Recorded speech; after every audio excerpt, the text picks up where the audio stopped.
बागेश्वर धाम सरकार पंडित धीरेन्द्र कृष्ण शास्त्री वर्तमान समय में किसी परिचय के मोहताज नहीं। देश और विदेश में भी आज इनके करोड़ों की संख्या में भक्त मौजूद हैं।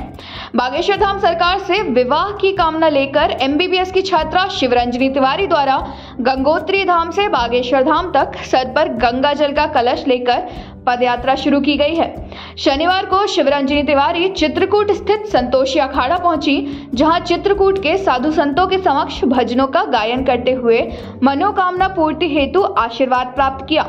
इस दौरान शिवरंजनी तिवारी द्वारा बताया गया कि उनके द्वारा सर पर गंगा जल का कलश लेकर पदयात्रा की जा रही है।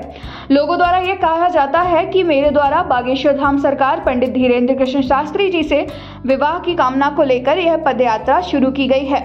बार बार पूछे जाने के बाद भी शिवरंजनी तिवारी द्वारा केवल यही कहा जाता रहा कि सभी लोग आगामी 16 तारीख का इंतजार करें। मैंने ये गंगा कलश यात्रा स्टार्ट करी है गंगोत्री धाम से। जब से मैंने सर में कलश रखा है तब से तरह तरह की ट्रोलिंग हो रही है हर न्यूज़ में।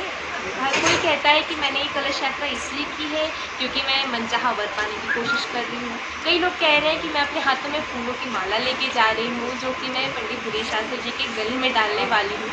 तो देखिए, मैं सभी लोगों को बताना चाहूँगी, जो महाराष्ट्री हैं, अंतर्यामी हैं, प्राणनाथ हैं, करुणानिधान हैं, हर किसी के मन की बात पहचान लेते हैं। तो मैं सभी को कहूँगी कि आप 16 जून तक का वेट कीजिए। 16 जून को हम सभी लोग महाराष्ट्र के साथ में लाइव होंगे, तो वहाँ से वो खुद ही मेरे मन की बात पढ़ के बता देंगे कि मैंने ये यात्रा क्यों निकाली है। तो सभी लोग मुझे देखते रहिए, सर्च करते रहिए शिवरंजनी। नहीं, ये बताएं, आपके मन में ऐसा कोई भाव है क्या? मैं ये क्यों बताऊँ? जो मेरे मन में है वो तो महाराष्ट्र खुद बताएंगे ना। मैं अगर बता दूंगी तो फिर वो नहीं कुछ बातें राजी अच्छी। महाराज जी तो सबके मन की भाव जानते हैं, लेकिन स्वयं के मन का भाव तो स्वयं ही जाना जा सकता है। तो उसको आप प्रकट कर देना। नहीं, मैं प्रकट करना नहीं चाहती। ये बात राज रहे उतना ही अच्छा है। जब तक 16 जून को गुरुदेव जी के साथ में हम लोग लाइव नहीं हो जाते महाराष्ट्र के साथ में, तो क्या यह माना जाए कि ऐसा भाव है? मैं कुछ भी नहीं कहूँगी, जो भी बताएंगे हमारे महाराष्ट्र बताएंगे, मैं क्यों कुछ कहूँ। लेकिन उनके द्वारा कही गई बात से यह साफ साफ अनुमान लगाया जा सकता है, जिनमें उनके द्वारा एक जगह पंडित धीरेन्द्र कृष्ण शास्त्री जी को प्राणनाथ कहा गया है कि उनके विवाह की कामना को लेकर ही पदयात्रा की जा रही है। उनके द्वारा केवल यही कहा जाता रहा कि आगामी 16 तारीख को पूज्य धीरेन्द्र कृष्ण शास्त्री ही उनके मन की बात बताएंगे।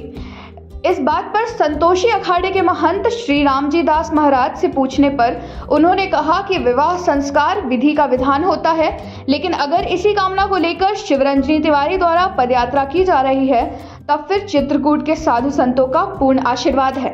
ये तो उनकी अपनी प्रतिज्ञा है या हम लोगों का प्रश्न है, ये तो नहीं बता सकते। परंतु अगर इस तरह के संयोग होते हैं तो दैवी संयोग होते हैं।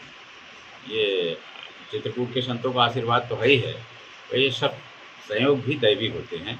अगर भगवान की अगर ऐसी इच्छा है तो चित्रकूट के संतों का तो आशीर्वाद है उनके साथ। यात्रा में शिवरंजनी तिवारी के पिता, भाई और अन्य लोग भी शामिल हैं।